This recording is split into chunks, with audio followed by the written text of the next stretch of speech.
Good time zone, sweet world. It's Sunday, April 30th, 2023, and welcome on into Speak Atham Sunday, a podcast about video games and the economy. What's up, y'all? My name's Atham. I'm a business economist, a former data and public policy analyst, and a current financial analyst. But above all, I'm a video gamist. Damn it, I play video games, and I'm pretty okay at them. And even when I'm not, I'm at least somewhat entertaining. Welcome into my, I would say weekly show, but I've been absent for a while.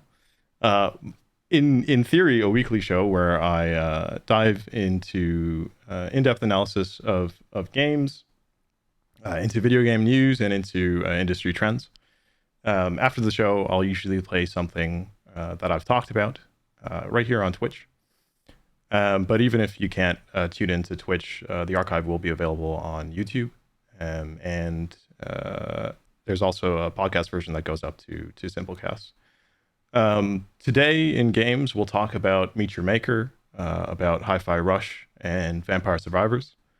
In the news, we'll talk about Microsoft Activision, a little bit of Embracer, SEGA, and with SEGA's acquisition of Rovio.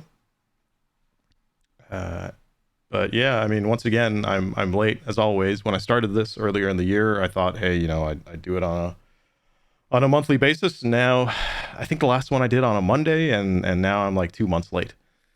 I think during February and March, February basically, I work full time. I was working 40-hour a week, and then after work, I would have 30 more hours to put in each week for studying, basically.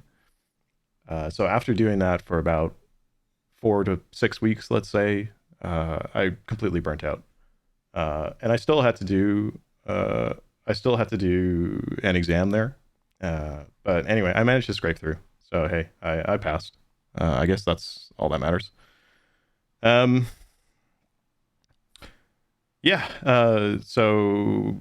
Wrote it in March, passed April, caught up on a bunch of news, caught up on a bunch of games, and that brings us to now.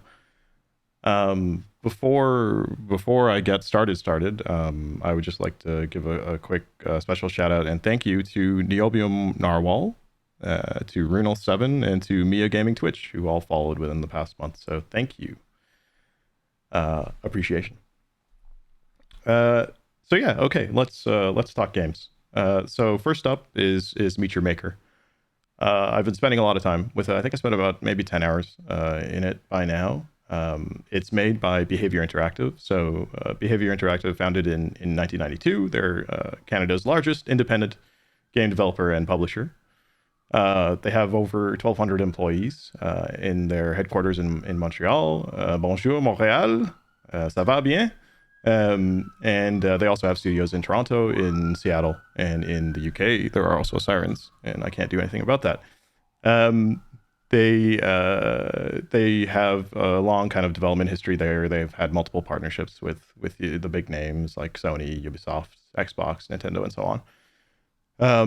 They had a very successful 2022, where their game Dead by Daylight it surpassed 50 million players on all platforms. So that's like probably their best award-winning IP. And so that's the kind of horror survival game released in 2016. It involves 4 survivors who run around trying to work together to escape a dangerous killer who is the 5th kind of other player there who's trying to kill everybody. That game has kind of unique mechanics and tense gameplay, so it's popular among horror game fans. So anyway, coming back to Meet Your Maker, this is like, I don't know, maybe a bit reductive, but I'd call it like Mario Maker meets a Dark Quake-like. It's a post-apocalyptic first-person shooter game where you play the custodian of the Chimera. So you're a genetically modified experiment created to save life on Earth. I thought you start out as a robot or something, but I don't think you're a robot, because otherwise why would you have a bunch of blood in you? I think you're a genetic experiment. I think that's what it is. And so, the plot isn't the strongest aspect of the game, but it has a plot, and it's that, Earth has succumbed to a disease that has broken down humans at the genetic level. And so your character that you come in on, you have to save humanity. You've been created to save humanity, and you do that by collecting pure genetic material. You collect that genetic material, or gen mat, as it is referred to, and that term will come up a lot. You take that gen mat and you slam it into this chimera. You keep slamming it in there, but when you hear chimera, you might have like an image of a three-headed dog, or like a three-headed beast with with a serpent and a lion and a goat head. But no, this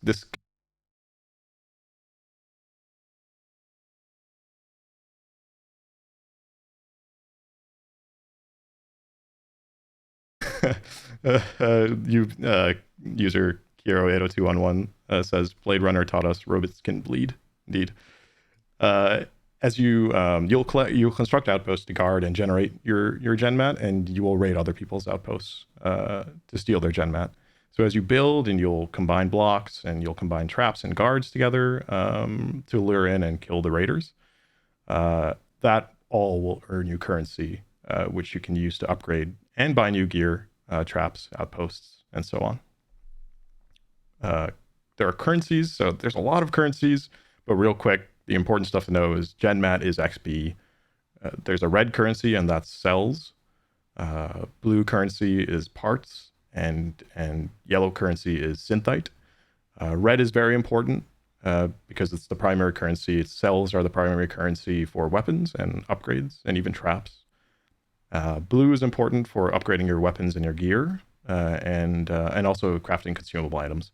And then yellow is used for buying outposts and for traps. I think traps might take all three. Anyway, we'll see where we go in. So yeah, you'll raid other players' outposts for the gen mat, and you'll get an idea. After you do that, you'll get an idea of like common layouts, not so common layouts, which you can take home to your own bases and try to implement and test. You'll also manage your loadout to help you give the best chances of completing a level. So it's going to be a one-hit kill kind of thing, but every time you get reset to the beginning of the stage, you have an opportunity to change your loadout, and you'll have different tools in your belt that might work better for a particular level that you're trying to play. But yeah, story takes a backseat. It's kind of generic and not really the focus. In terms of building outposts, I'll start there because it helps kind of contextualize the rest of the game, I feel. You'll be guided to this part of it. It does a good enough job of guiding you through the different aspects of the game. You go in and you buy an outpost, and then you'll be kind of in the no clip mode where you can fly around trying to build your base.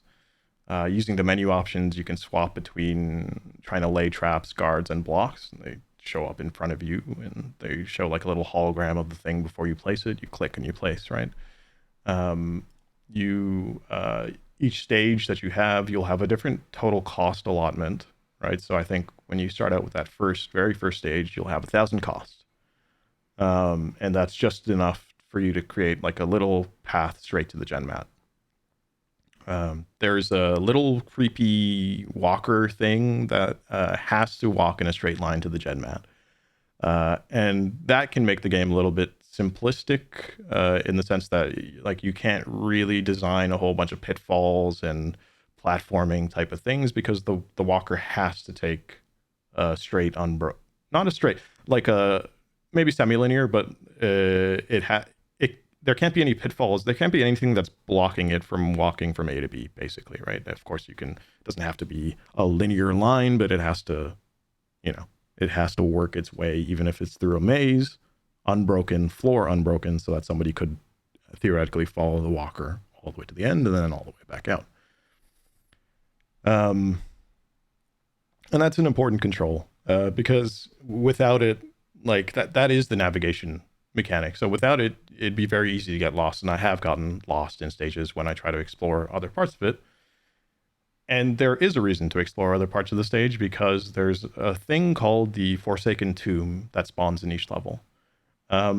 It basically sounds like a power generator, right? And that's how you come to know about it, because there are pretty good audio cues. I'll talk about that later. But basically you'll hear something that sounds like a generator, and you'll know, okay, there's a Forsaken Tomb somewhere. Let me go find that, because if I beat it up, if I shoot it, I will get some currency. And it doesn't matter. I'm pretty sure it doesn't matter if you die with the currency in hand. If you collect that currency, you like bank that. And then even if you die, I don't know about leave, but even if you die, you can restart your run. You don't have to go back to the Forsaken Tomb and collect it again.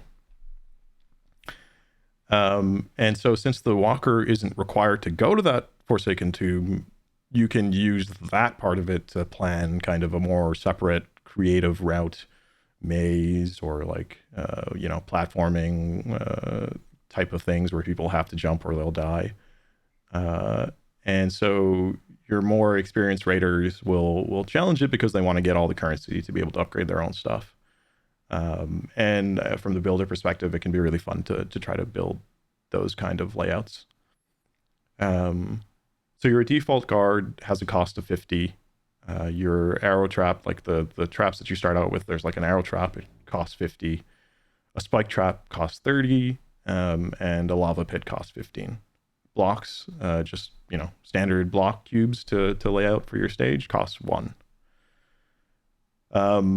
Traps and guards can have additional mods as well, which add additional cost, but there's also additional benefits. So your default guard can be modded for at a +5 cost to increase their sight range.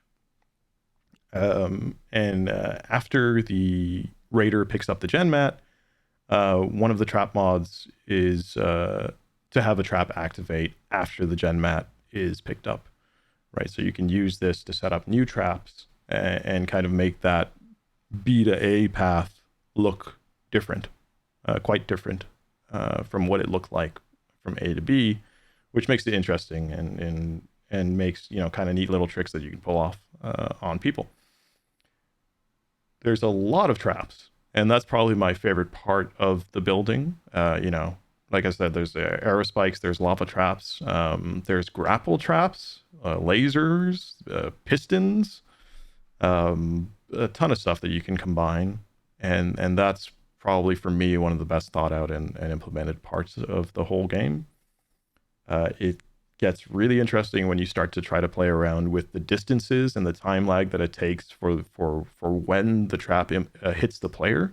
Because if you play with distances, like the trigger is always going to be if the person gets in the line of sight of the trap, but the time between when that trap triggers and the thing hits the player is different depending on the trap and on the distances that you can play. So theoretically, you can make things where you might pull a player into a certain place because, for example, they wanted to get a Forsaken Tomb, but then on the distances and all the little blind spots that you've created, you can make it so that once they try to run out, they're completely screwed, right? And if they didn't bother to check their corners and eliminate things, like no matter which direction they go in, they're eventually going to get hit by something.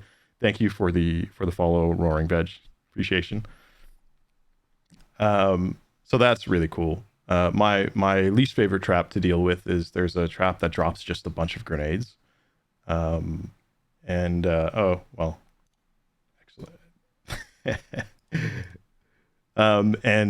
yeah, it's the worst, right? I don't know. I still haven't figured out the best way to deal with that. If you run away, you're kind of screwed. If you go towards it, you're kind of screwed. Maybe if you grapple straight to it.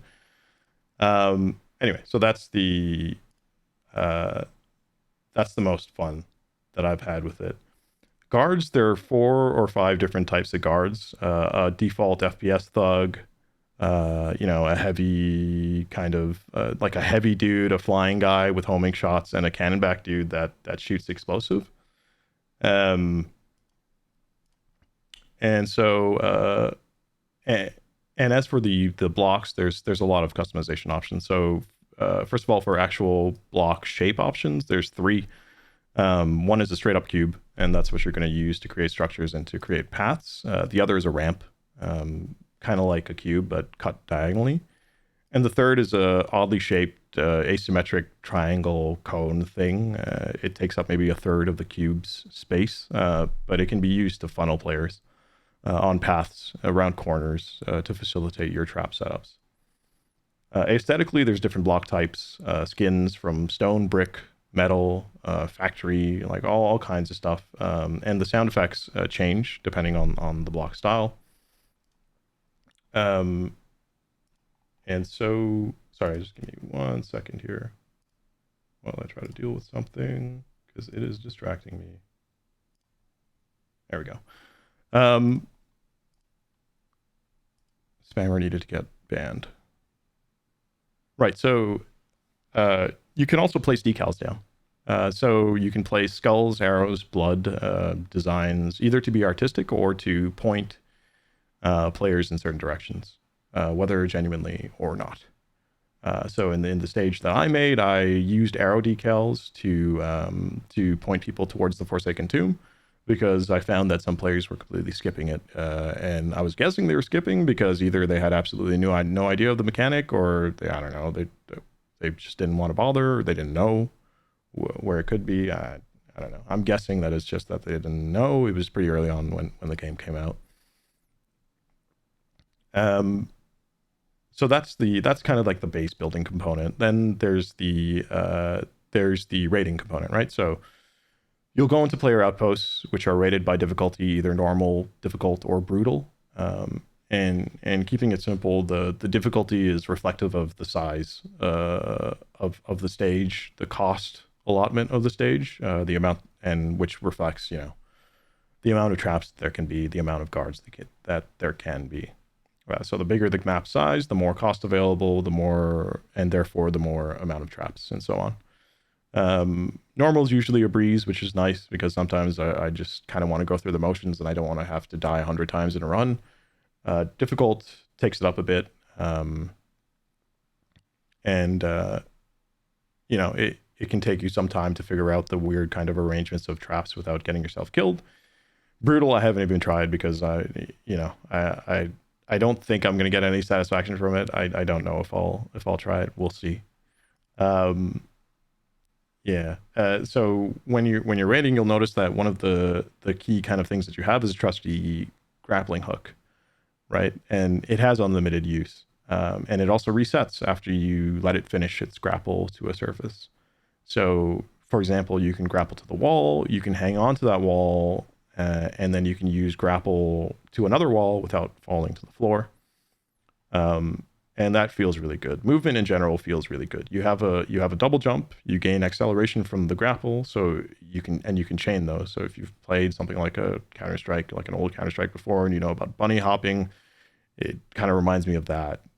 You can get momentum, and you can chain these things together to move pretty fast, and it feels really good. Also, pro tip: you can if you grapple to a wall for over a minute, you can join me and roughly 5% of Steam players who have that achievement. It's basically to grapple wall to wall and not touch the floor over the course of a minute. You can't hang on to a wall forever because I think something like after maybe 2 to 3 seconds of hanging onto a wall, the hook just lets go. But you do have another, the hook count. It kind of refreshes. You can shoot it again before you touch the floor. So that's cool. You'll once you go into a stage, you'll see that creepy harvester thing walking back and forth between the outside of the stage where it's offloading gen mat and walking to the gen mat to collect it. If you have headphones, it's really useful to be able to hear the guards, hear some traps, and hear the harvester, especially if you get lost, because it can help orient yourself. But here's the thing, like on the harder stages, it can get really frustrating. Most of the time I have a good time. Eventually you run into a stage that has 7 to 10 guards in one room with like lava pits all over the place, and your gunshots are bolts. They're not bullets. So you have to go pick them up, right? So you run out of ammo and you need to get close and personal. in those cases, if you get stuck, I think you can leave and keep some XP and some currency. But the competitor in me kind of hates that and wants to complete it. So it's maybe it's happened once or twice since I've been playing for about 10 hours, right? So that's it pretty much for the rating. In terms of buying stuff and upgrading stuff, you'll be leveling up your Chimera, right? You're slamming Genmat into the Chimera. And that happens via your advisors. So there are these, non-player characters at terminals, kind of like a dude sitting at a desk there. And you have 5 of them. So you have, they're called Proto, Prosar, Mogi, Elpida, Krona, and Metamorph. They are responsible for traps, for suits, hardware, weapons, and guards, respectively. The advisors level up as you complete stages, because as you pick stages, they have like the icons of the advisors of what type of experience you get, even though the stages won't change accordingly. And so they'll level up, and once they do, you'll kind of hit a big button, and their experience will get funneled into the Chimera. You buy unlocks from them, you buy upgrades from them. They also sell boosts to you that can increase, your either like give you, anyway, in general, just give you benefits when you go into raid, or probably give you benefits for your stage, which other players are raiding.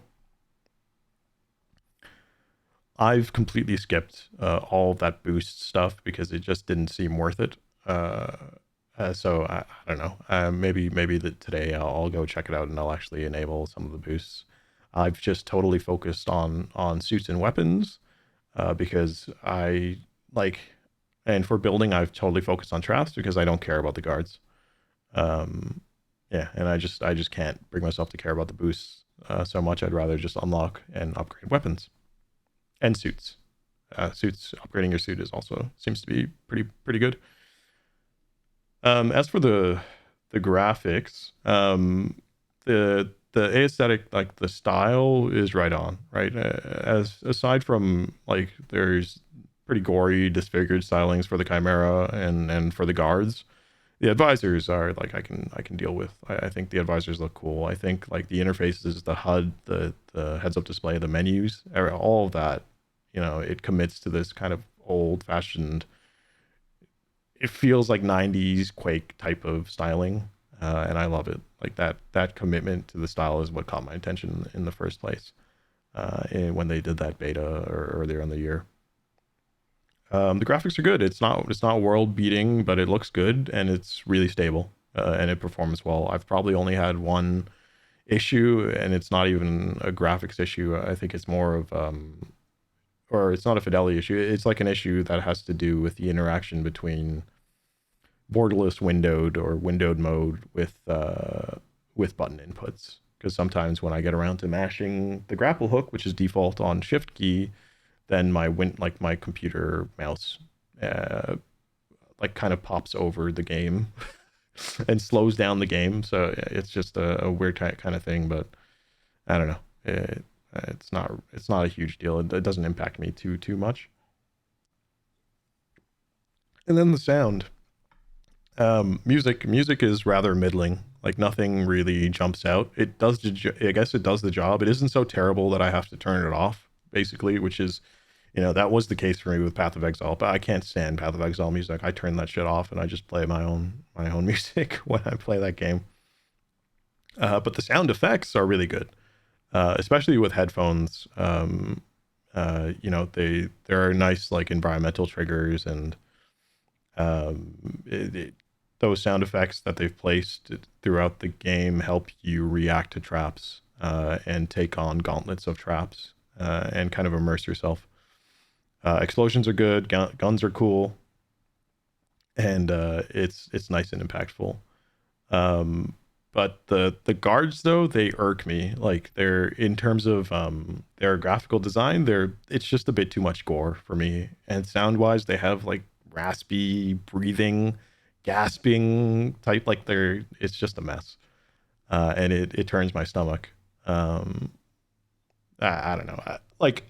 I don't know if it's overboard or not, but to me, it's not supposed to be. It's not a horror game. It is a post-apocalyptic game, but it's not a horror game.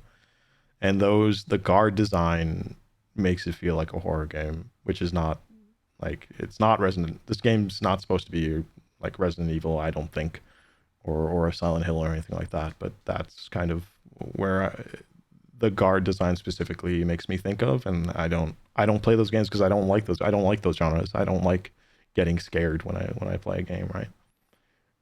Personally. The voice acting is good for the most part. The Chimera again grinds my gears a little bit, but it's not the story itself isn't the focus of the game, so that's fine. I can move on from that. And then just value in terms of price, it's $30 USD, $40 Canadian. It's not a live service game, so you don't have any subscription fee. And at that price point and for what it gives, it delivers a lot of value. At launch though, like it feels right that they're not charging something like 60 US or 80 Canadian for it, because it doesn't have that level of content either in the game yet. At launch, there are, I think, 2 suits that you have access to. There are like 2 guns, 2 swords, 1 shield. That seems kind of useless. And there's like a bunch of expensive ass consumables that I didn't find useful. And so I don't know, like it's high value, but there are some things in there that just feel grindy and make it so that, it makes me less wanting to play it because I don't feel like grinding so much for the stuff. The weapons themselves, so I guess as I've played more and more, I feel better about it, but definitely at the start, I found it to be a little bit underwhelming. Because, like I went in thinking like, oh, I want to play like a high paced, fast paced kind of, jump around and shoot Quake style kind of thing, but that's not really what this game is about. I mean, you can upgrade weapons later on, and you get more ammo, so I guess you can do that, but you get killed in 1 hit, right? So it's not like you can take hits at all. So really what you want to be doing when you're playing this is taking it slow and peeking around corners, and there is a peek button for you to do that kind of stuff. But yeah, anyway, to their credit though, there are no microtransactions, and I don't think there will be. There is a post-launch development roadmap, so there will be new skins in April, new mods in May, and there'll be a major content update in June, I think. And so there'll be a new weapon, new custodian, new trap and guard and cosmetic options as well. That update, it's called the Dreadshore update. It's supposed to be free and unlockable with in-game currency. But currently there is a DLC available for purchase. It's called the Necropolis DLC. I think it's like something like $20 Canadian, maybe $10 US. So I'd fully expect to see paid DLC in the future. And I mean, that's fine, but that Necropolis DLC and any paid DLC following it, I expect to be purely cosmetic. And that's what that current DLC is. It's just purely cosmetic. And that's a great way to monetize things while maintaining game balance and fairness. I think that's something that Path of Exile has been very good at over the years. For the most part, their stuff hasn't affected the competitive balance of the game. In that game, there are some microtransactions that are like, they don't change how good you can be at the game, but they sure as hell make it a lot more convenient. Because in that game, there's like stash tabs and stuff, because inventory management becomes a big problem later on. But anyway, that's separate from Meet Your Maker. The Meet Your Maker doesn't have that same issue. So, to wrap up on Meet Your Maker, it's a solid game.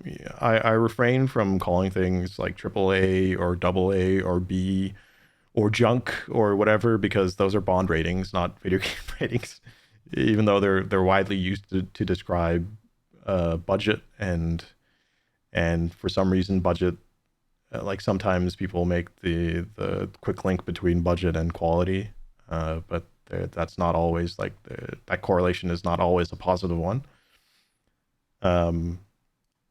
This is a $30 to $40 game that has a lower budget than other games. This is a high quality game worth buying and playing. Both things are true. I think that's my opinion. And so I like coming back to it. I like messing around with it. I know that I'm probably never going to spend too much time on it in every series stretch, but it's set up well for me to pick it up, play it for a bit, drop it, and move on, and kind of repeat that. I think this game has some really good ideas put together. Building things is fun. Sometimes it can be simplistic when you go straight to the gen mat. But combining the verticality and distances in your traps and within your levels on that path can be really fun. Raiding is fun. The one-hit kills suck the life out of it for me. It kind of sucks, but if you play with a friend, you have unlimited revives, which is kind of hilarious. So, I mean, it's fine. Either way, it is fun. I've had fun with it. I wanted more of a Quake FPS type of feel, but that would mean needing to be able to take, more than one hit, taking at least two to four hits, I think. There is a player ranking based on performance, so there is some sort of competitive meaning and spirit. There is also a co-op mode, but there doesn't seem to be any engaging way for me to interact with people. I don't think it's just like a solo queue, basically. I don't know. I mean, that to be fair, I haven't explored that part of it a whole lot, so I probably shouldn't judge that just yet. All I know is that I hate solo queue. I really don't want to be stuck in elo hell. And the movement and combat, which are kind of like the core, it's the most fun part. Aside from building. And the weapons and upgrading systems, I mean, they feel a bit grindy, but it's cool. It's a cool game. And we'll check more of it out later. That's it. That's all I got for it. Definitely, highly recommend. It's a cool game. The next game that actually I have played and beaten is Hi-Fi Rush. I played this earlier this month, I think. Back in January it was dropped, like a shadow dropped on most everyone, mostly unleaked and unspoiled. Might have been one leak, but just the name, nobody kind of knew what it was. It's really good. The reviews bear it out. I think it was people thought it was really good when it came out. It's still really good. It's got a cell shaded style to it. It's a rhythm action brawler style of game. You're a cyborg looking dude, rocker with a robot cat, and you're fighting things on the beat, to the beat. Developed by Tango Gameworks, published by Bethesda, who are owned by Microsoft. Yeah. So, in terms of genre, right, a rhythm action game, as I say, a twist on traditional action. So your moves and your attacks happen on the 4/4 beat, right? There's basically 4/4 time is what this game is in. You have better outcomes to your abilities if you flow with the beat, if you hit your button presses on the beat, but you're not necessarily penalized for missing the beat. User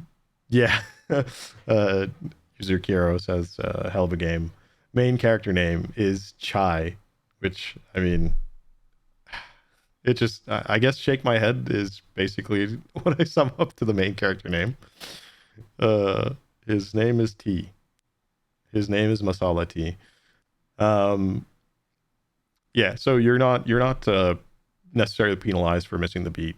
You have there's a good balance of inclusiveness and appealing to wide audiences who might like rhythm and just music in general. There's also a mechanic where you can tag team with members who you'll find eventually, which is kind of cool. And at it's $30, right? I think that's the US price. But I think for probably 40 Canadian, but also if you have Game Pass, it'll be there in your Game Pass. It's a little bit ironic. The setting is basically that you're trying to take down corporate systems and the people in charge of them, who treat labor as an input rather than as humans.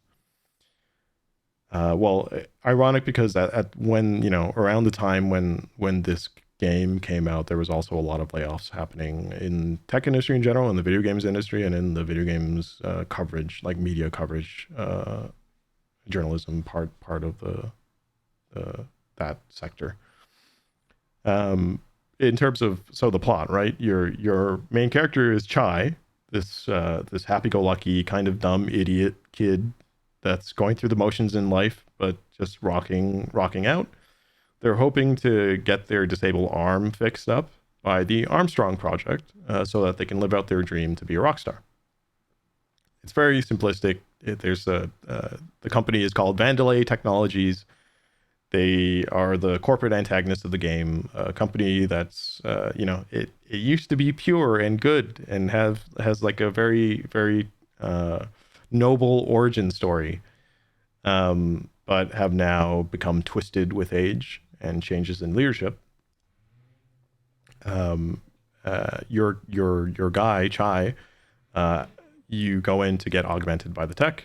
There's an accident that happens. An iPod looking device gets slammed into your chest, and now all of a sudden the world beats to licensed music, both original creations by the studio themselves, and also externally, third-party licensed music. The company then brands you as a defector and tries to terminate you, or not a defector, a defect, and then they try to terminate you. So you go off on a journey and you try to take down those corporate overlords who are trying to snuff you out. And as you go on, you meet more people who will help you along your journey. As part of that journey, you'll discover, a darker underside to the story and a real bad problem that you're pulled into solving. In terms of the controls and stuff, everything, as I say, everything moves to the beat. The vast majority of things move to the downbeat. Eventually you get access to more and more combos of light and heavy attacks to go with your jump and dash movement options, and you also get a defensive parry option as well. If you press the buttons to the beat, you get a satisfying music note that pops up over your head, and there's a sound kind of accent plays in the music. The more buttons that you chain to the beat, the more notes pop up.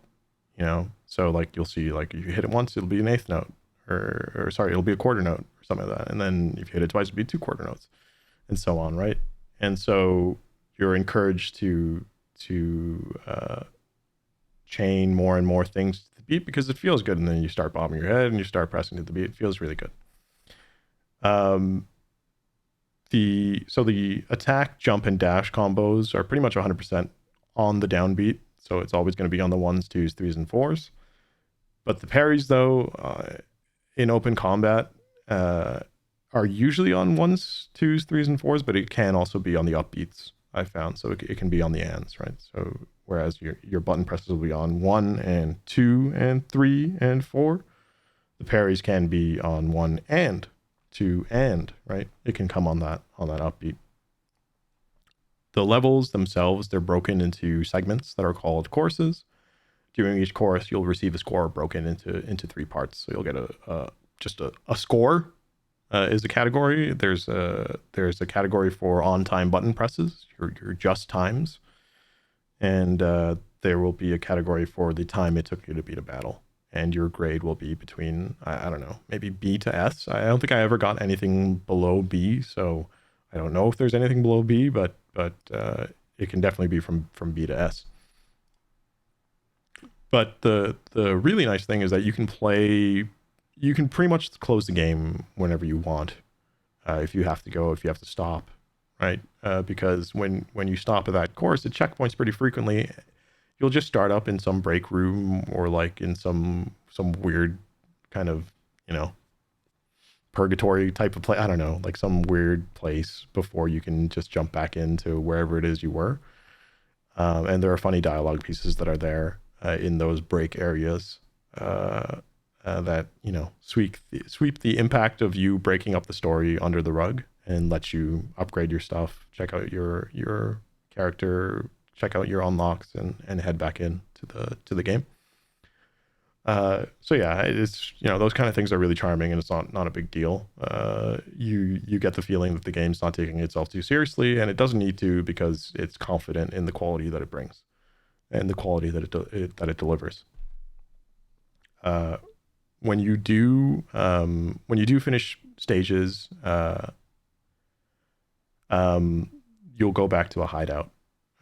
And in that hideout, you can purchase all kinds of things. So there's new combos that will require certain, you know, button presses or combinations of X and Y, basically. But there are other buttons for you to hit, depending on what the combo is. You can also get new special attacks. I think special attacks happen when you press both analog sticks in by default.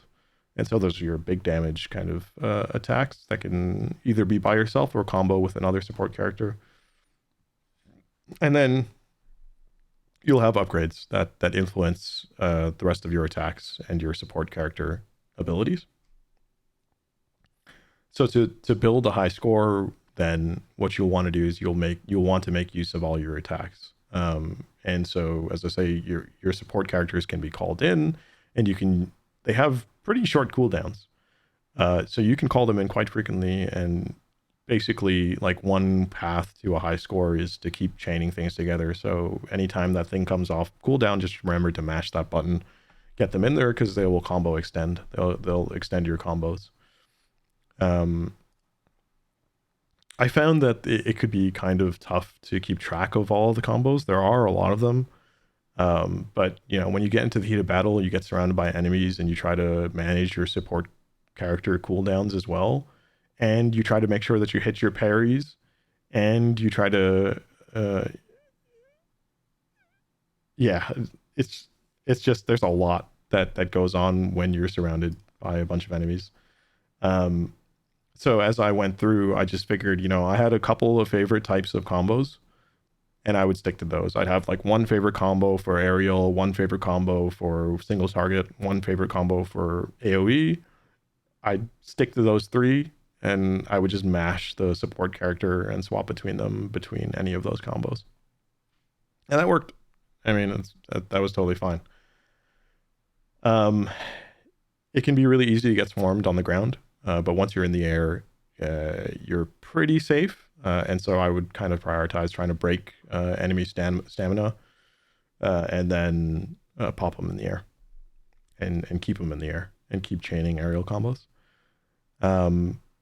But anyway, the game, it does a really good job of slowly introducing more and more of the concepts to you. So it's not like they drop all of this to you at once, and they give you ample opportunities to practice and apply the things that they're trying to teach you. And if you need more practice, there's a detailed training room. It's like reminiscent of fighting, like recent fighting games like Street Fighter V or Smash Bros. Ultimate. You can go into like a training stage, and you can control the enemy type and give it AI to start attacking you, and all kinds of stuff like that. There are also like a few puzzle platforming sequences that you'll run into when you go in there. So you'll swap from this kind of 3D brawler deal to a more 2D side-scrolly type of thing. And yeah, I mean, that was always fun. The level design, the pacing is really good. It's really quite varied. It's very creative. The next place that you're in never really feels quite like the last. And it's not purely, it doesn't feel purely linear. There's a lot of like different things that you can go explore, and if you do so, you're bound to run into some secrets, and, you know, some unlocks and items and so on. And if you screw up, it's not really a big deal, because you're not ever severely punished. The checkpointing is really good. You just try again, and yeah, you might get D-ranked because of it, but hey, like whatever. At least I got B's, and it never felt bad. It never went below B, no matter how much I screwed up, right?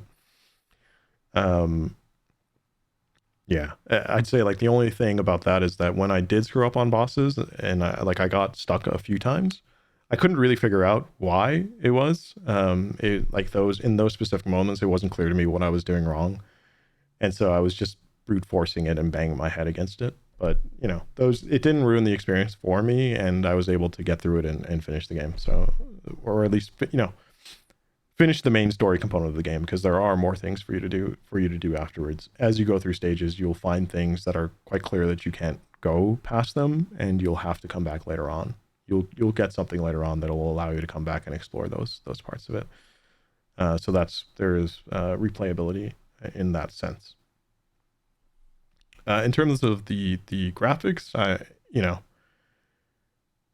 maybe a bit too simplistic, but it feels like a happy-go-lucky type of Borderlands in its styling. It's cell shaded. It's really vivid. Colors really pop, even if you're not playing in HDR. The art style or the direction, like it makes me feel like a merge between a cartoon and a comic. In fact, when you go into most missions, there's going to be a storyboard that's setting up the whole, the story of the mission, and all of that moves through a comic strip, which is kind of cool. Following that kind of, that classic manga character design, you can tell who the characters are by just looking at their silhouettes, right? So if you just see a black silhouette of the character, it's quite clear who that character is after you meet them, right? And that's cool. So like the characters really pop, both your support characters and the enemy characters and all of that. They're each very unique and very not generic. Though I will say that last boss just kind of resembles Handsome Jack to me a bit too much for my liking. Anyway, that's my one aside. The game performs really well. I had absolutely no performance issues. I played at 2K resolution, 60 FPS plus, whatever. It's not, not an issue there. Animations are fluid, engaging. Pulling off combos feels great, sounds great. If you've played those kind of rhythm clicker type of games before, in your combos you'll also have those type of things show up, where there's a green circle, there's a red circle and a green circle overlapping that slowly closes in. You got to hit your button when the two touch, basically, right? And if you time it right, then there are like combo finishers that come out, and they look great. They sound great, feel great. Special attacks, they kind of pause the game while that special attack goes up. So that's reminiscent if you've ever seen or played any other fighting games before. It's kind of like that. You got combo finishers, special attacks, right? Yeah. So just engaging, feels good. Pulling off specials makes you want to pull off more specials. So that's cool. As you should expect with sound, the music and sound effects are extremely high quality, and that's part of why it fares so well, because these types of games really live and die by that.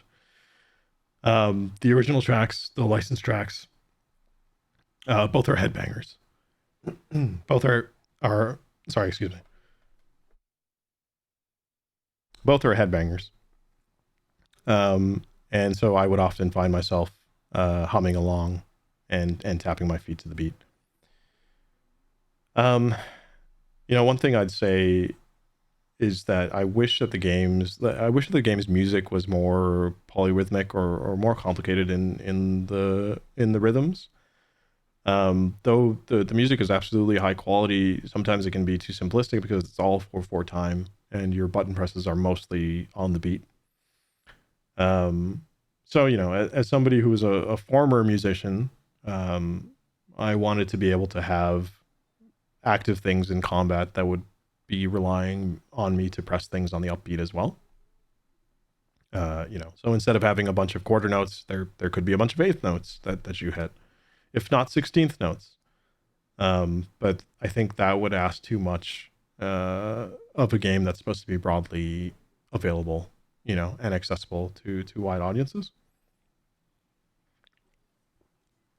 To their credit, though, they do put in rests, and so those are, the rests get used as kind of like a pace breaker, but you hear claps while you're resting, and those are part of combos. You can do light attack, rest, light attack, light attack, light attack, and that'll do like a specific combo. I thought that was pretty cool implementation of the concept of rests in music to the action of this game.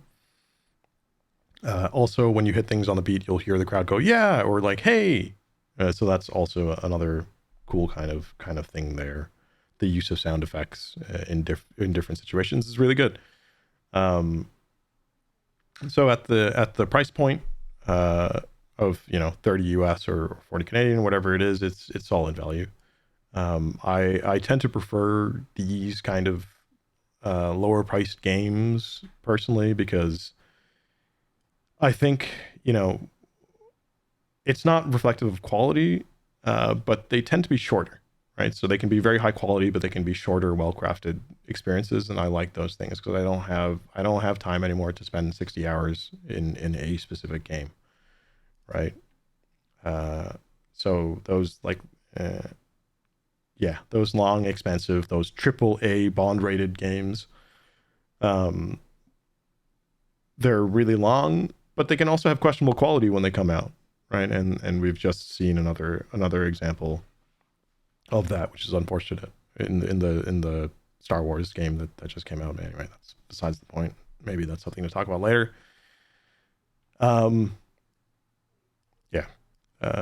There's also replay value here with Hi-Fi Rush. I haven't gone back myself, but there are definitely other things for me to do. When you're in the break room, the other thing is that there's a cool little like artboard there, so you can collect achievements and you'll unlock things on that mural. Basically, is what it looks like. So there's like a little bit of collectibles and collectability stuff that you can do, secret levels as well. So I haven't gone back, but there's definitely more available for me.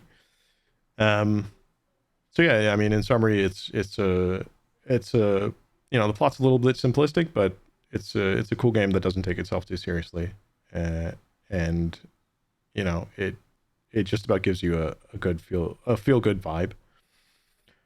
And what it lives and dies by is the quality of the sound, quality of the music, and it puts that together with action in a way that's greater than the sum of the parts, in a way that's really satisfying. But yeah, I valued the fun basically, and it was a lot of fun. I'm really glad that I played it, and that's Hi-Fi Rush. The next game that I want to talk a little bit about, the next game that I played, is Vampire Survivors. So this is the breakout auto survival shooter or ass game of the year of last year, really, although there are new DLCs that came out. It's a casual action game. It has roguelike elements, and so it's a run-based game. Runs are effectively limited to 30 minutes or 31 minutes max. And there's randomness in the items that you'll see and be able to use in your builds as you progress through a run. But simply put, like, imagine if they took a Castlevania, changed it from 2D side scrolling to a top-down kind of 2D experience, and then randomized weapon draws, and that's kind of what you get. The plot is extremely light. I think new details come out on this plot all the time, because recently it was announced that they're going to do some sort of TV show on the thing. And so I think it's like based in 2021 Italy all of a sudden. But anyway, like, as far as I'm concerned, when I play this game, there's no fucking plot. The plot is just, it's fucking Castlevania, right? There's a vampire. There's a big bad vampire. His name's probably Dracula, but that's not confirmed. It's pretty simple. You're going after them. And as you go through, you'll find out that there are other baddies who are going to kind of stand in your way and end your run. I haven't fully completed it yet. I'm trying to 100% it before I go through on the final stage, but I'm close to 100%.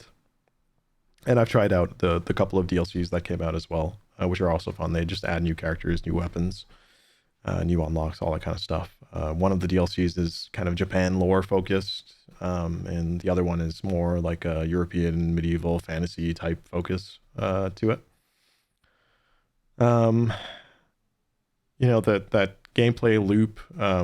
You'll start off with some basic characters. They look very much like the Belmonts, the Castlevania-ass characters with Castlevania-ass weapons like whips and daggers and axes. And as you progress through your run, you spawn in and hordes of enemies just start spawning in around you and closing in on you, and that never ends. New things keep on spawning no matter where you go. The longer that you keep playing, the longer that you go, the more enemies that you kill, the more characters you unlock. When it starts out, when each run starts out, the enemies are simple and weak, but as they go on, they get stronger and harder to deal with. And it's all time-based. So you're encouraged to try and kill as many mobs as possible, and those mobs will drop gems, right? So like blue, green, and red. That's in order of experience that is gained from lowest to highest if you pick up those gems. The real fun in this game comes from the weapons in it. It's quite a struggle early on to survive, but after you grind out some levels and you start piecing together some items, it starts to get better. Some items are better than others. From your experience, you'll figure it out. But I'm reminded of the crazy ass books in Symphony of the Night that like would swarm around your character and how good that stuff was. It's really good in this game. The King Bibles, you have those like these books that circle around your character. They're really freaking good. But the real power of the weapons comes when you combine them in evolutions. So you'll do that by combining certain weapons together with support items. The support items don't have to be leveled up all the way. Certain support items don't have to be leveled up all the way to evolve weapons. Weapons definitely need to be leveled up all the way.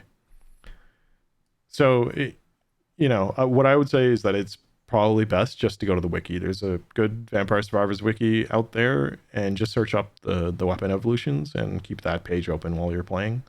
So that you can see what all the combinations are, so that you can decide on how you want to build depending on the items that show up each level. It's completely random, right? You'll get 3 choices each level, 3 to 4 choices, usually 3. You can increase your luck with another support item, and a few other ways, and that can give you a chance of showing a 4th option. But you can only pick 1 per level. In terms of, I think like the best weapons early on are probably the Santa water, holy water, the King Bible, and the garlic. Like those 3 early on are your best bets. Those combine with the attract orb. So the holy water or the Santa water combines with the attract orb to evolve. The Bibles combine with the spell book to evolve. I think that's unlocked after stage 2. And the garlic combines with a pomarola, which I think you can unlock in stage 1. It's one of the items at the bottom left of stage 1 that you can get. So you can evolve those pretty early on. So do that, and then you just keep grinding. And as you grind, you'll earn gold, and you'll go back into the main menu after your run ends, and you can spend the gold to upgrade stuff.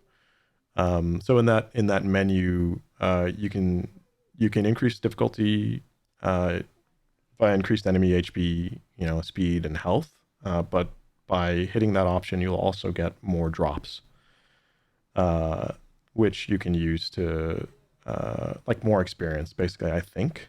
There's certainly more enemies, so that translates to more experience. And then anyway, it helps you level faster and get more money faster so that you can unlock more things, like your own health or your own damage and all that kind of stuff.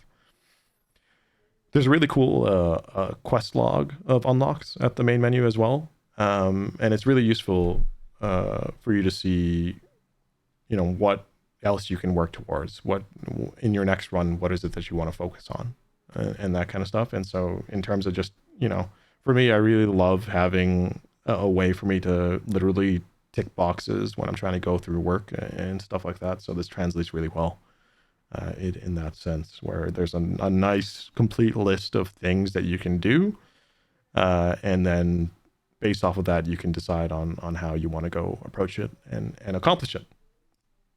Sometimes it almost feels in the way that the rewards are given that you're gambling, but there's no risks. Obviously, you're not having to put down any more money or any of your own money. So you're getting the rewards without the risk in a constant stream of unlocks. The art direction, it makes you feel at home with Castlevania. It looks like a fake old game, but the animations get pretty freaking insane. Like seriously, you want to turn off flashing FX, because if you're epileptic or you're at risk for epileptic shock, stay away. You can have up to 6 weapons, and all 6 of those can evolve depending on how you play the support items. And you can have even more than that, because if there are items in a stage that are just pickups, one thing you can do is pick through each of your levels, fill out your loadout first so that you're completely full, and then go pick up the item that's just a drop on a stage, and then it'll just append it to you. So you can walk around with I don't know, it can be over 6 basically. You can have over 6 weapons and over 6 support items. And that kind of strategy helps you later on crush through increasing difficulty when things get really ridiculous. Sometimes having that 7th to 8th weapon evolved can really help you get fully complete a run, which is basically meaning that you get to the 31st minute. So yeah, all of that put together makes it a really insane, enthralling type of experience.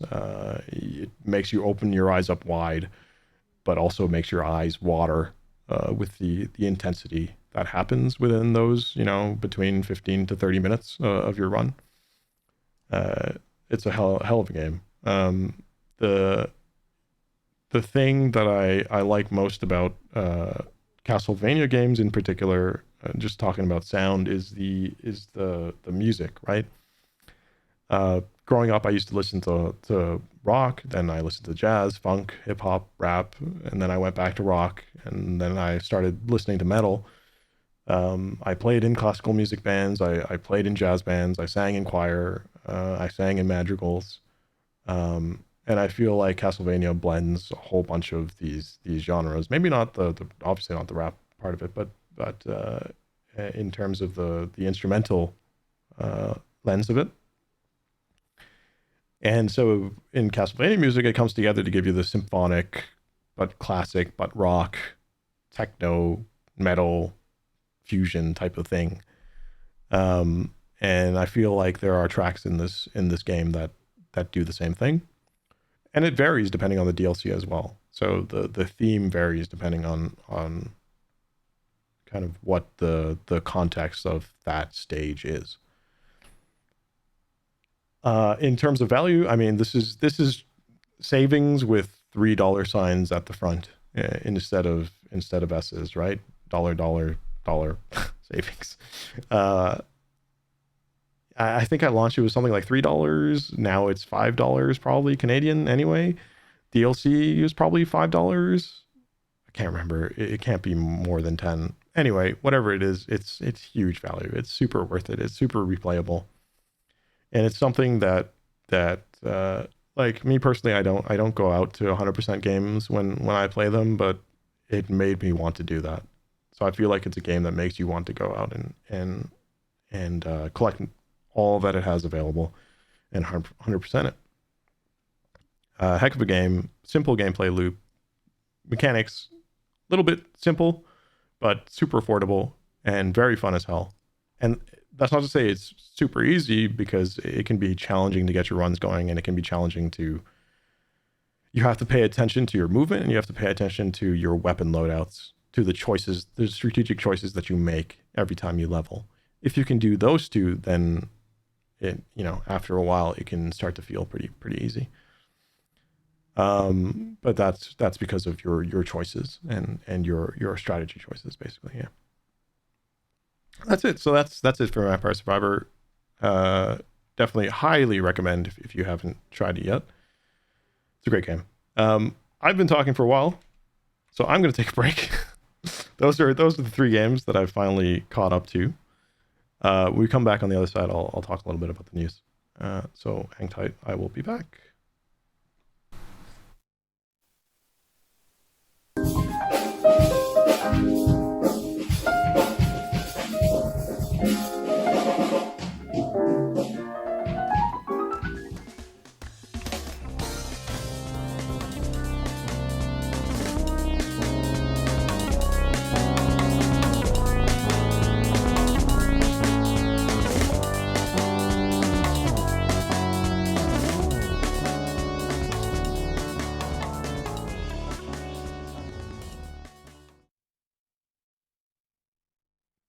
Hey, what's up? I'm back. We're back. And it's time for the news.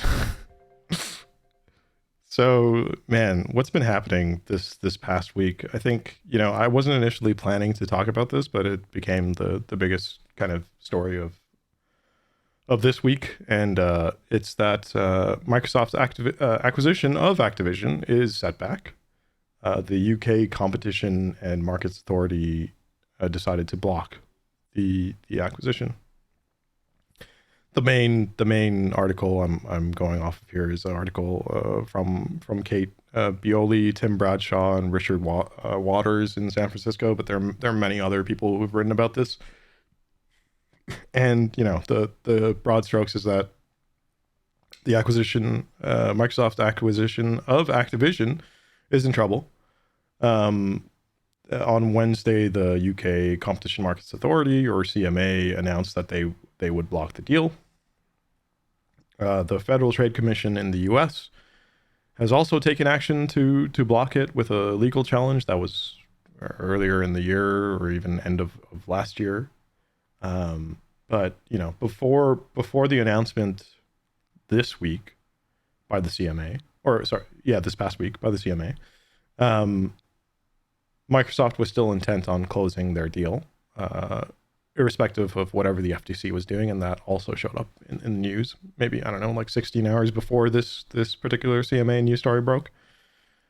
So Microsoft and Activision are out there planning to appeal the decision, citing that the CMA has made critical errors in judgment during their process, including flawed analyses and so on.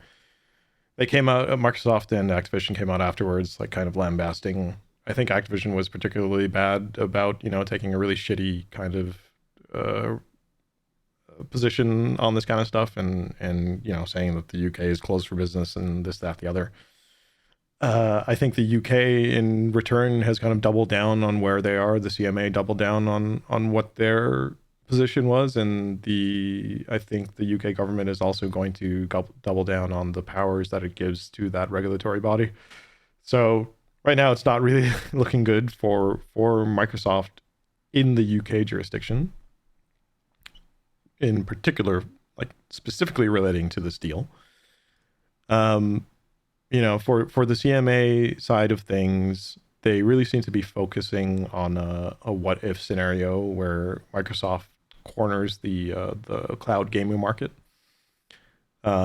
in the years to come, which one day could be a significant part of the gaming market, but currently isn't. So right now, that cloud gaming market is actually 1% of entire gaming, but that 1% at the end of 2022 was valued at like $2.4 billion. So it's not for nothing, but it is only 1% of the entire gaming market. So like as it stands now, that cloud gaming market hasn't taken off. I think most serious gamers are going to be using a powerful console or their gaming PC. Google Stadia tried to embark on cloud gaming and they had to shut down. It's still a nascent sector. There are providers though. Right? Like I want to say there are a few providers, but there's probably more than a few. I know there's Boosteroid, something like that. There's also Shadow. Nvidia is definitely there with GeForce Now. And Amazon with Luna. But you know, like even the big names, or at least the names with big backers, are still struggling to try and figure it out, and struggling to get traction. So, you know, when you look at Microsoft, it's a company that's worth more than $2 trillion. They can't position themselves as an underdog when they're like trying to go ahead and buy Activision for like 69 to $75 billion is that's, I've heard both numbers, but that's the size of it, right? That's the size of the company in terms of market size, and then the size of the transaction. So the CMA is focusing narrowly on cloud gaming.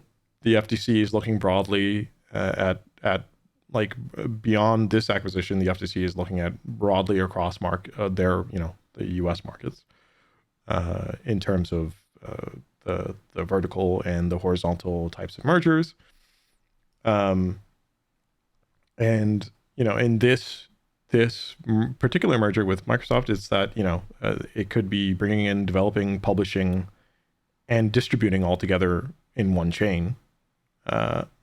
And I guess from a regulator's perspective, you'd be a little bit concerned with that, because that could create an opportunity for, you know, exclusivity type of things that could really harm consumers, right? From their position, that's what they'd be looking at.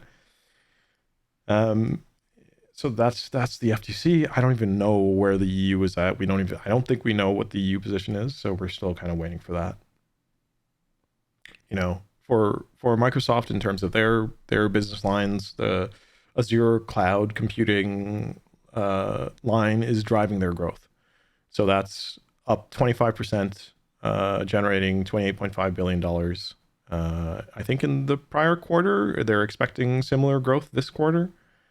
And that's, you know, that's attributable to Azure powering OpenAI, right? Those are their Azure OpenAI customers, which actually I am now one of them, because I use the OpenAI API to take voice notes and transcribe shit for me, and it's really cheap, actually.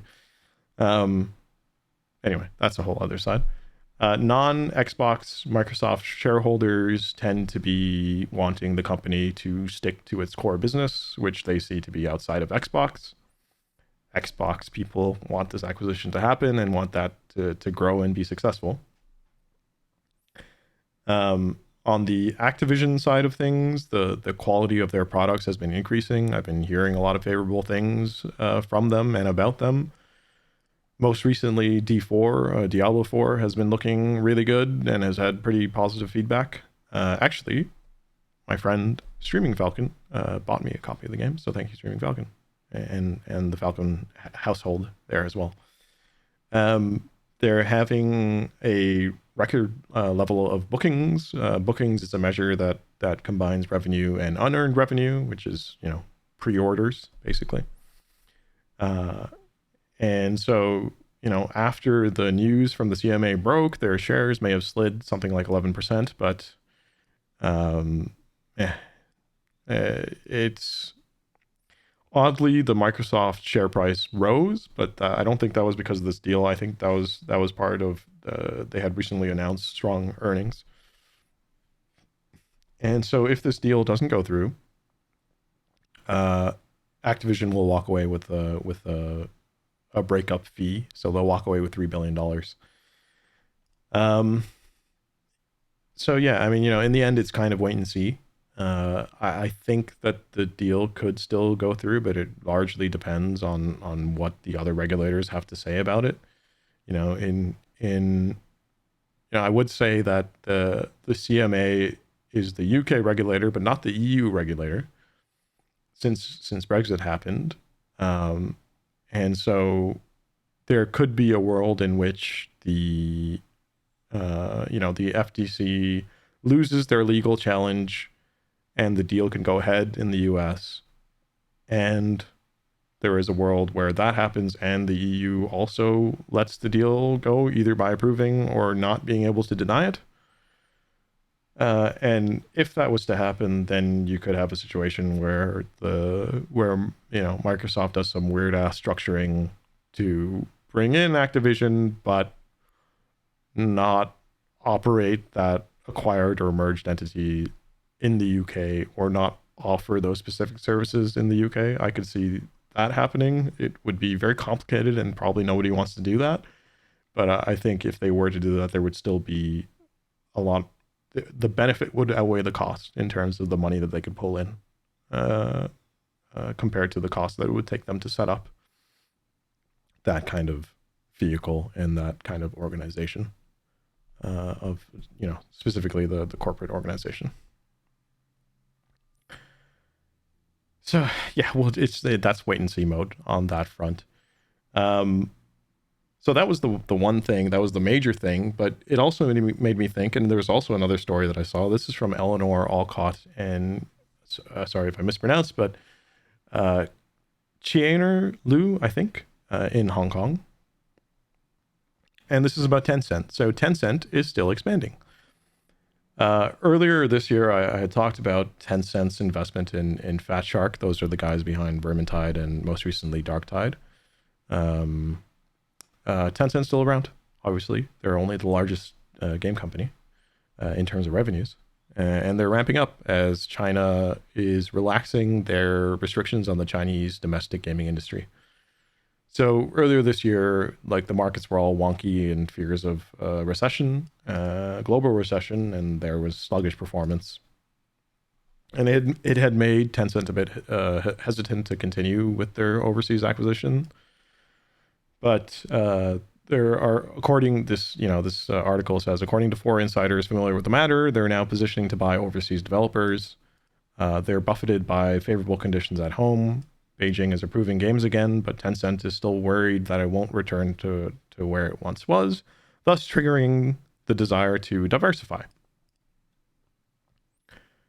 So if you think about where the gaming market is for Tencent in terms of their performance, domestic, so their China gaming made up 73% of their $24.5 billion US revenue in 2022. That is largely attributable to their profitable legacy games, which are, Honor of Kings and Peacekeeper Elite. And they're also set to release a mobile game called Dungeon and Fighter, if it gets approved by the regulator in China. And so I think Honor of Kings has maybe 15% share of their revenue. Peacekeeper Elite something like 7%. And then there are, like, the rest of everything that they have is all contributing 3%. Those are things like League of Legends Mobile, Crossfire, Teamfight Tactics, Undawn, Naruto, QQ Speed, Return to Empire, Moonlight Blade, even League of Legends Esports. So anyway, on that other quarter of revenue that is non-China, right? They're overseas. Martin Lau, who is in charge of Tencent's overseas expansion, has been banging the table on mergers and acquisitions. So they've been recently having trouble with growing their revenue. They're also faced with a little bit of weird kind of competition in that Saudi. So the Saudi Public Investment Fund, or PIF, is also out there expanding their stake in public companies and trying to acquire developers privately. So consolidation is out there still. M&A is continuing still. There's a lot of scrutiny on the public company side of things where the regulators hold court. But it doesn't seem to be receiving the same level of scrutiny on private company deals. And I don't know that there's like a policy framework for it, or I don't know if it's even being paid attention to. And I think maybe it should be. We should probably be concerned. Like, if you're somebody who's in the US or you're in Canada and you want to preserve your domestic business, and you don't want to be influenced by other foreign entities who are coming in either to whether that's a like agreed upon takeover or a hostile one.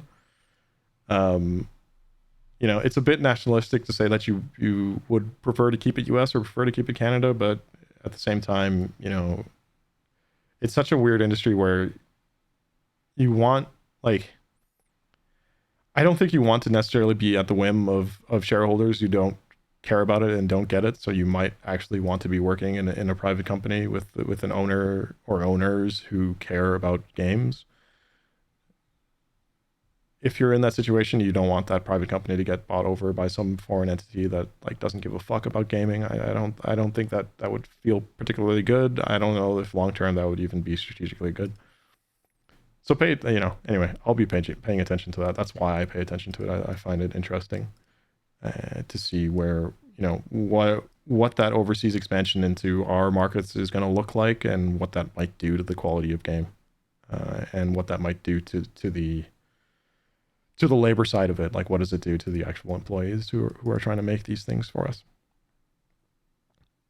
So that's Tencent. The other thing to look at is Embracer, right? So what is Embracer Group? Embracer is, like, from the outside looking in, it just looks like a massive holding company. It just looks like a big ass holding company.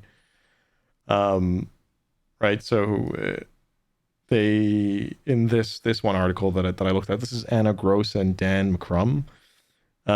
They were referring to it as a roll-up company, right? So a roll-up company that looks to aggressively buy up smaller developers.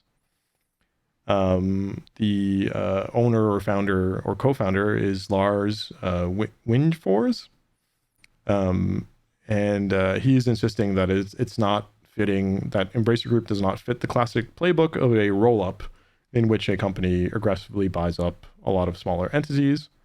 There are bad stories out there, but we need to prove that we are different. So owned by Lars, he started out a long time ago selling secondhand comics at the age of 13, and then he started his first video game company at the age of 16. From early on, he was buying and selling video game companies. In 93, he founded Nordic Games. By 2011, he founded the THQ Nordic Group. Again, involved in buying developers, developing games, and publishing games. And then in 2019, he co-founded Embracer Group.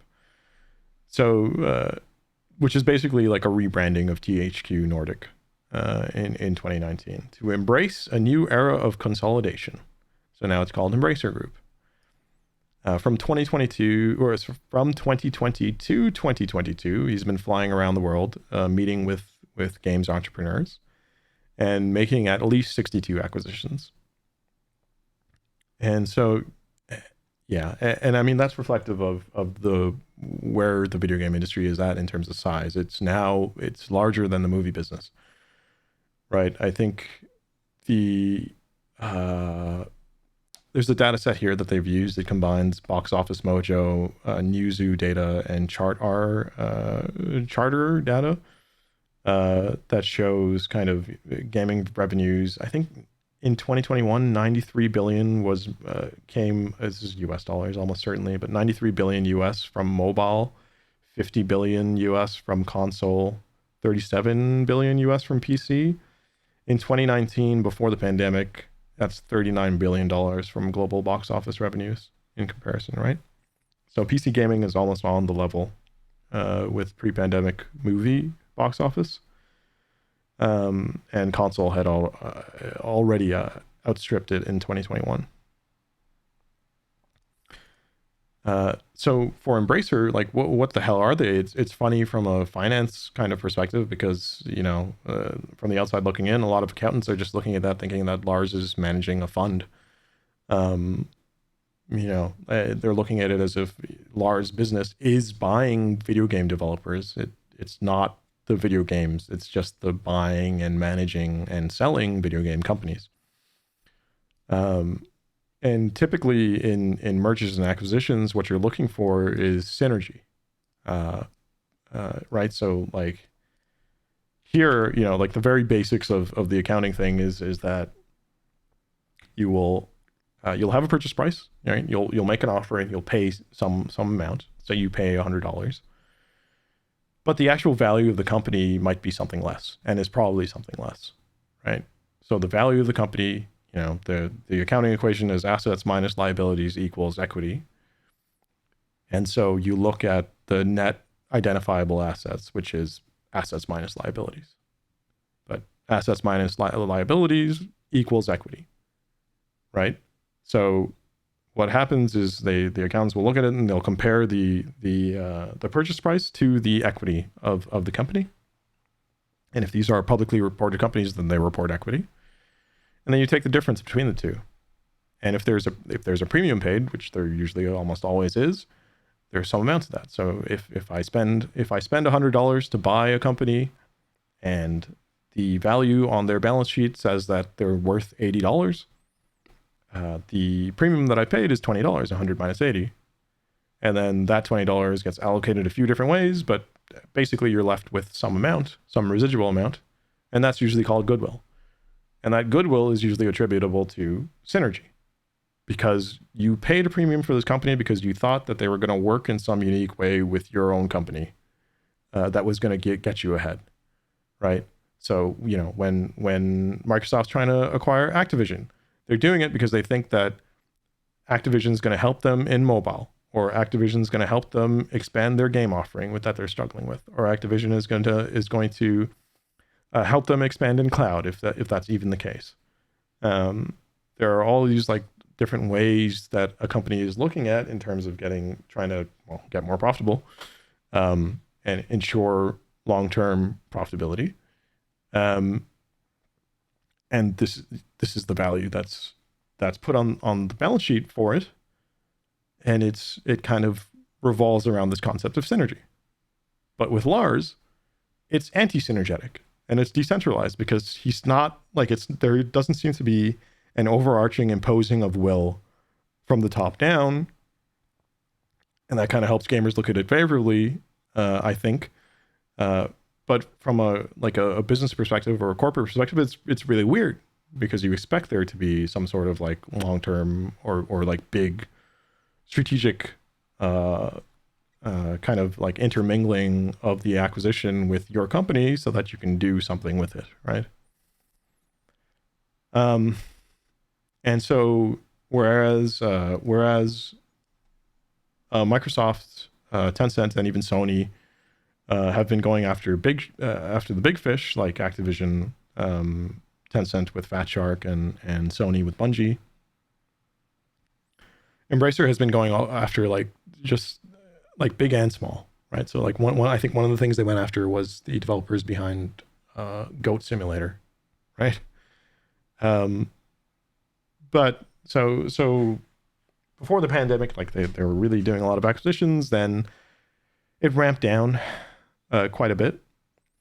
And while they would like to keep going, they have to be careful with what their shareholders, how much appetite their shareholders have for it, and with regional risks that are there. For example, the war in Ukraine, which is still happening.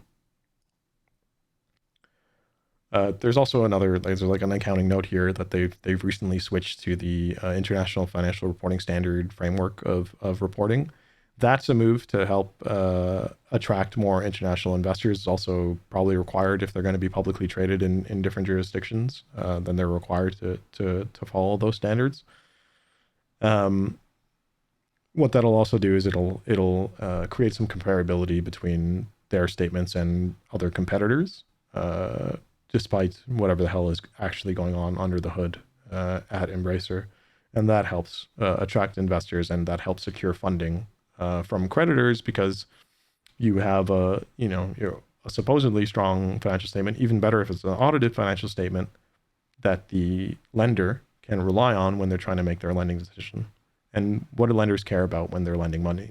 They want to know that they can make this money back, right? So they want to know that that Embracer or the companies under Embracer are going to be able to gain enough money so that they can pay off their obligations. And so what a lot of investors or even lenders have been having trouble with is the sheer amount of acquisitions that have been happening. It's made it very difficult to tell what's actually happening with the company. They've the past 7 quarters, Embracer has invested 7.7 billion krona into games development. That's the Swedish currency. And that investment sits on their balance sheet as an asset.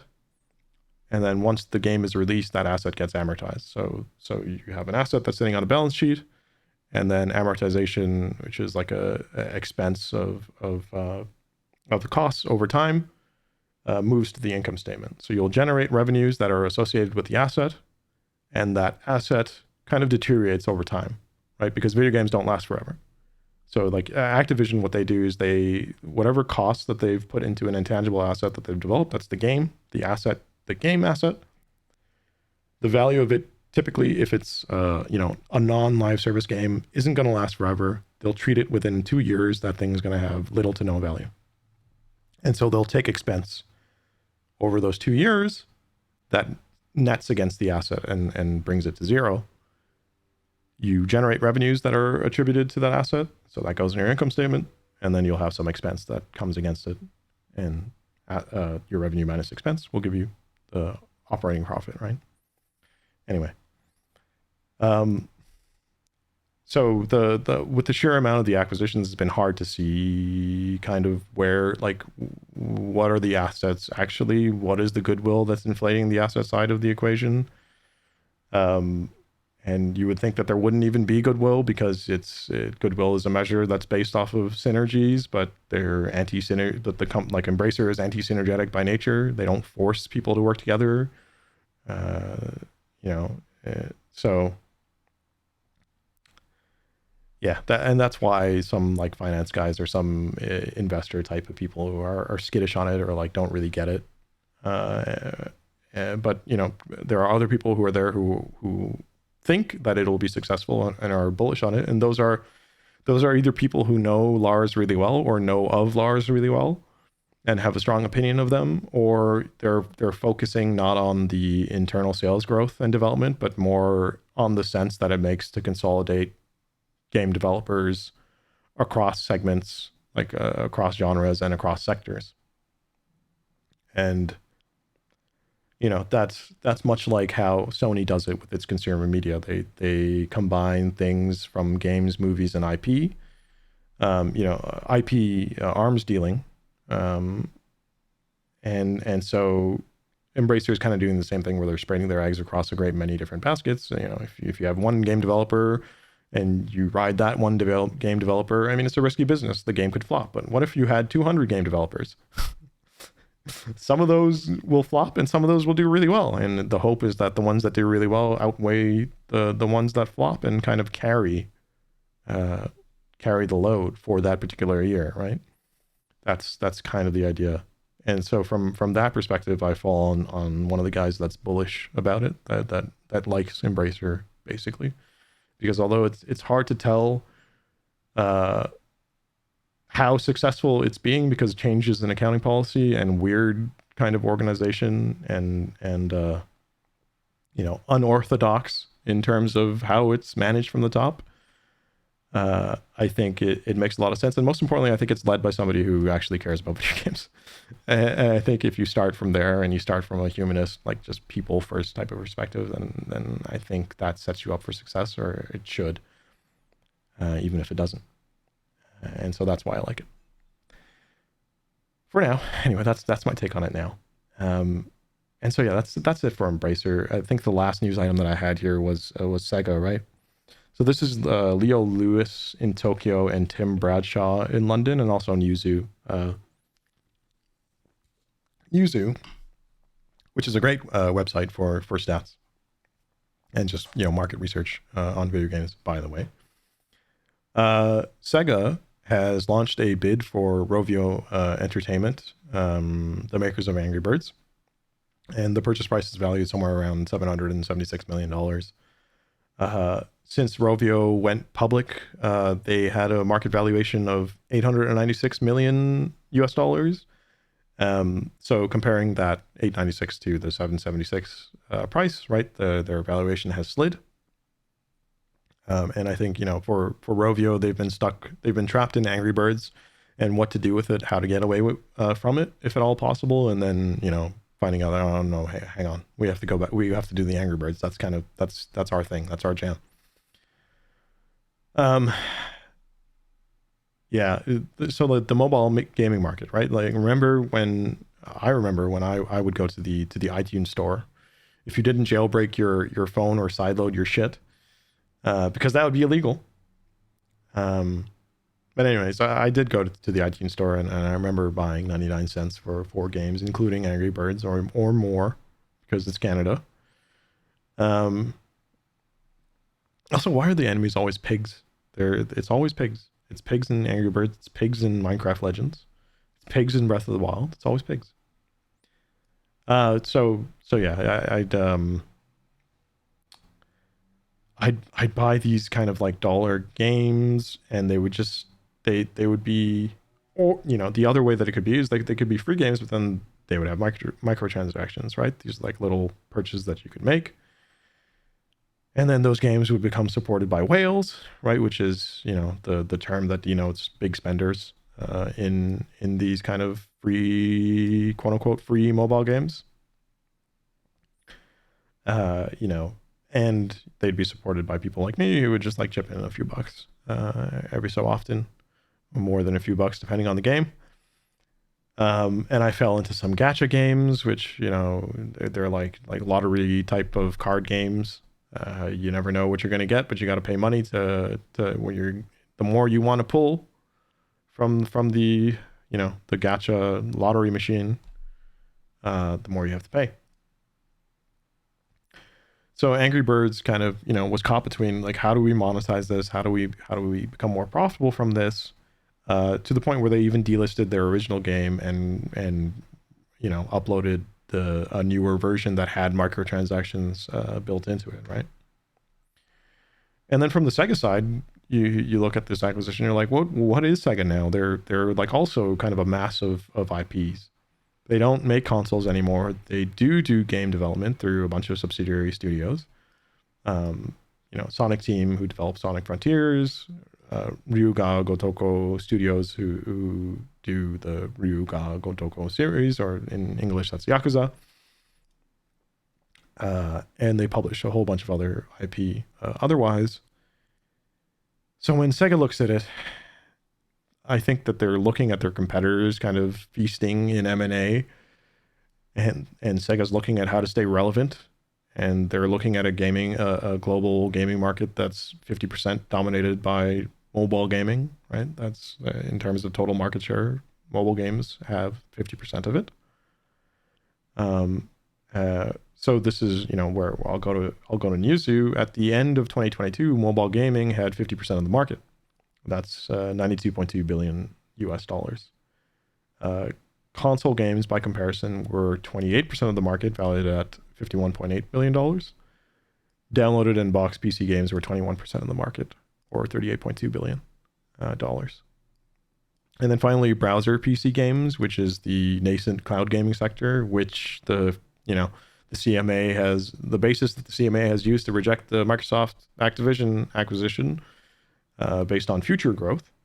Right now, that's valued at 1% of the gaming market for something like $2.3 to $2.4 billion US.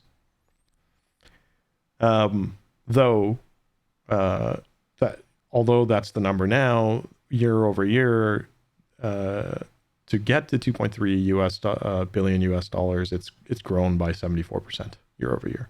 So fast growing sector. So going back to Sega and why they would do this kind of a deal, it's kind of like a natural progression. They're thinking about, think about how smartphones changed everything for people. Think about, how even non-gamers have this thing in their pocket that is so much more powerful than their shitty work computer, right? And so, yeah, you can go mess around with a Candy Crush or a Genshin, or I don't know, Dragon Ball Dokkan Battle, right? It becomes really easy to play these games and to spend money on them. And so the next step is like, what if you could just open up a browser page or an app that effectively functions like a browser page? And then within that, you could just play a full-fledged console game on your phone. what if you could just pop open a Chromebook and do that? There still be hardware limitations because my laptop only has so much battery. In fact, it's a really shitty battery. It would die within a half hour to an hour.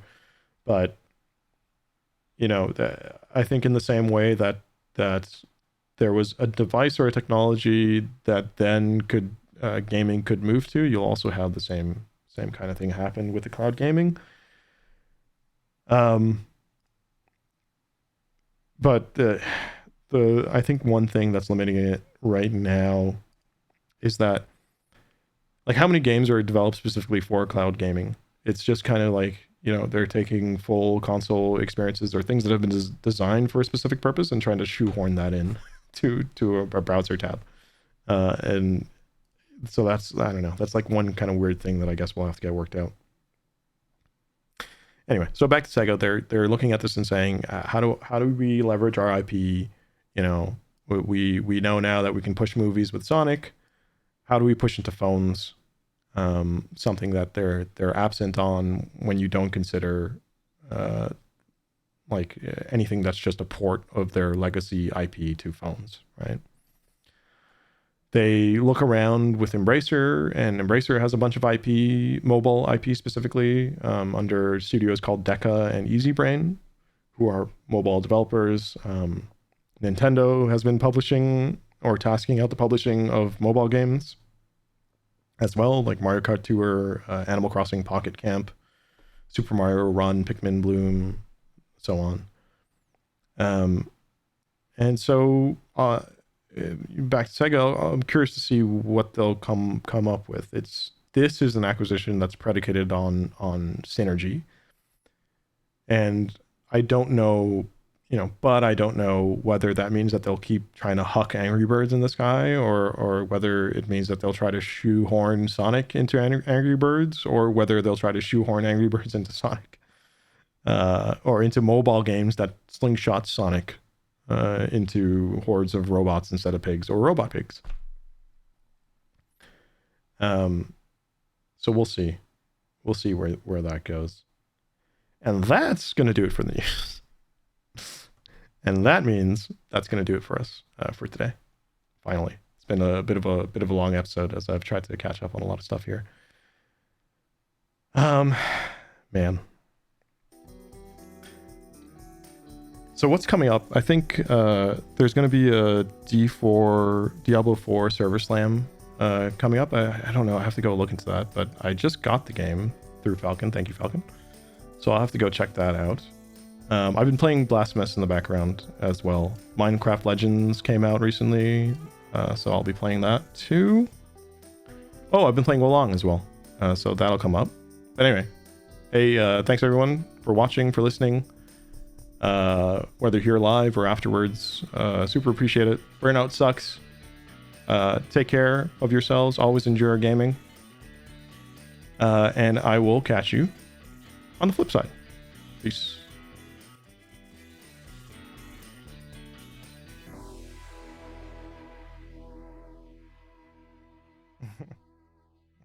Enjoy your gaming.